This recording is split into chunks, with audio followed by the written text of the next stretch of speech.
வணக்கம். இன்றைக்கி வீடியோவில் டெய்லி இட்லி தோசைன்னு சாப்பிடாம இந்த மாதிரி காய்கறிகளை வச்சு ஒரு டிஃபன் ரெசிபி செய்ய போகிறோம். ஆரோக்கியமான அந்த டிஃபன் எப்படி செய்யலான்னு பார்ப்போம் வாங்க.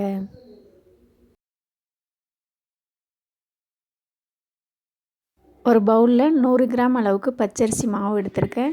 இந்த மாவுக்கு ஒரு தாளிப்பு கொடுத்துடலாம். ஒரு எண்ணெய் சட்டியில் 2 ஸ்பூன் ஆயில் சேர்த்துக்கலாம். ஆயில் காஞ்சதும் ஒரு 1/4 ஸ்பூன் கடுகு சேர்த்து, கடுகு பொரிஞ்சதும் கொஞ்சமாக கருவேப்பிலை கட் பண்ணி வச்சுருக்கேன், அதையும் சேர்த்துக்கலாம். வரமிளகாயை கரகரப்பாக அரைச்சி வச்சுருக்கேன், அதில் ஒரு 1/2 ஸ்பூன் சேர்த்துக்கலாம். இந்த தாளிப்பை இந்த மாவோடு சேர்த்துக்கலாம். இந்த மாவுக்கு தகுந்த அளவு 1/2 ஸ்பூன் உப்பு சேர்த்துக்கலாம். இந்த தாளிப்பை இந்த மாவோடு நல்லா கலந்து விட்டுடலாம். இந்த மாவுக்கு தகுந்த அளவு தண்ணி நல்லா கொதிக்க வச்சு சேர்த்துக்கலாம். நல்லா கொதிக்கிற தண்ணி தான் சேர்க்கணும். கொஞ்சம் ஆறுனா கூட நல்லா வராது. சூடாக இருக்கிறதுனால கரண்டியால் கலந்துக்கலாம். 1 ஸ்பூன் மைதா மாவு சேர்த்துக்கலாம். இந்த அளவுக்கு நல்லா கலந்ததும் ஒரு தட்டு போட்டு மூடி வச்சிடலாம். இப்போது அதே எண்ணெய் சட்டியை அடுப்பில் வச்சுட்டு 2 ஸ்பூன் ஆயில் சேர்த்துக்கலாம். ஆயில் காஞ்சதும் ஒரு பெரிய வெங்காயம் கட் பண்ணி வச்சுருக்கேன், அதையும் சேர்த்துக்கலாம். வெங்காயம் லைட்டாக வதங்கினா போதும். வெங்காயம் வதங்கினதும் ஒரு 1/2 ஸ்பூன் இஞ்சி பூண்டு பேஸ்ட்டு சேர்த்துக்கலாம். இஞ்சி பூண்டு பச்சை வாடை போகிற அளவுக்கு நல்லா வதக்கி விட்டுடலாம். ஒரு தக்காளி, 2 பச்சை மிளகா சின்னதாக கட் பண்ணி வச்சுருக்கேன், அதையும் சேர்த்துக்கலாம். தக்காளி கொஞ்சம் வதங்குற அளவுக்கு கிண்டி விட்டுக்கலாம். முட்டைக்கோஸ் கொஞ்சம் கட் பண்ணி வச்சுருக்கேன், அதையும் சேர்த்துக்கலாம். நான் இந்த காய்களை சேர்த்துருக்கேன், நீங்கள் உங்களுக்கு விருப்பமான காய்களை நீங்கள் சேர்த்துக்கோங்க. ஒரு கேரட் கட் பண்ணி வச்சுருக்கேன், அதையும் சேர்த்துக்கலாம். ஒரு குடமிளகா ஒன்று கட் பண்ணி வச்சுருக்கேன், அதையும் சேர்த்துக்கலாம். லைட்டாக வதக்கி விட்டு இந்த காய்க்கு தேவையான அளவு உப்பு சேர்த்துக்கலாம்.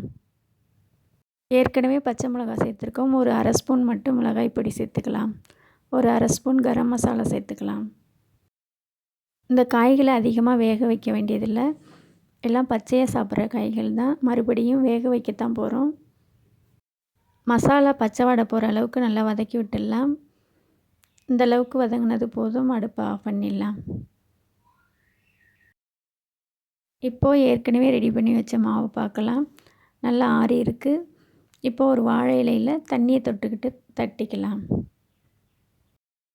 வாழை இலை கிடைக்கலன்னா தண்ணி இவ்வளோ சேர்க்க வேண்டாம், தண்ணி கம்மியாக சேர்த்து மாவு ஆறுனதும் கையால் நல்லா பிசைஞ்சிக்கலாம். இந்த மாதிரி வாழை இலையில் தட்டிட்டு அந்த செஞ்சு வச்ச காய்களை சேர்த்துக்கலாம். மைதா மாவு இல்லைன்னா 1 ஸ்பூன் கோதுமை மாவு கூட சேர்த்துக்கலாம். ஒவ்வொரு அரிசி மாவு கொழகொழப்பு தன்மை இருக்கும், அதனால தான் அந்த 1 ஸ்பூன் மைதா மாவோ கோதுமை மாவோ சேர்த்துக்கிறோம்.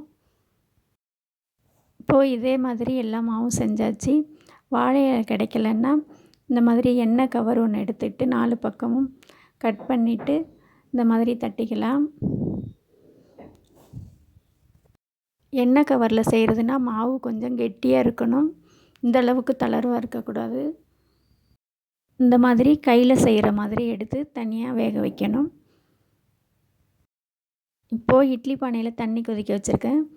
இப்போ செஞ்சு வச்ச கொழுக்கட்டையெல்லாம் சேர்த்துக்கலாம். தண்ணி கொதித்ததும் அடுப்பை மீடியமாக வச்சுக்கலாம். ஒரு தட்டு போட்டு மூடிட்டு ஒரு 15 நிமிஷம் நல்லா வேகட்டும். இப்போது வெந்துடுச்சான்னு பார்க்கலாம்.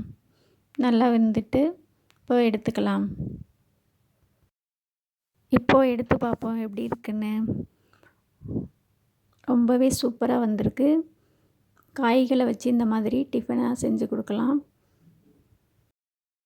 நீங்களும் இதே மாதிரி செஞ்சு பாருங்கள். செஞ்சு பார்த்துட்டு இந்த வீடியோ பிடிச்சிருந்தா ஸ்ரீபி கிச்சன் வீடியோஸை லைக் பண்ணுங்கள், ஷேர் பண்ணுங்கள், சப்ஸ்கிரைப் பண்ணுங்கள். நன்றி.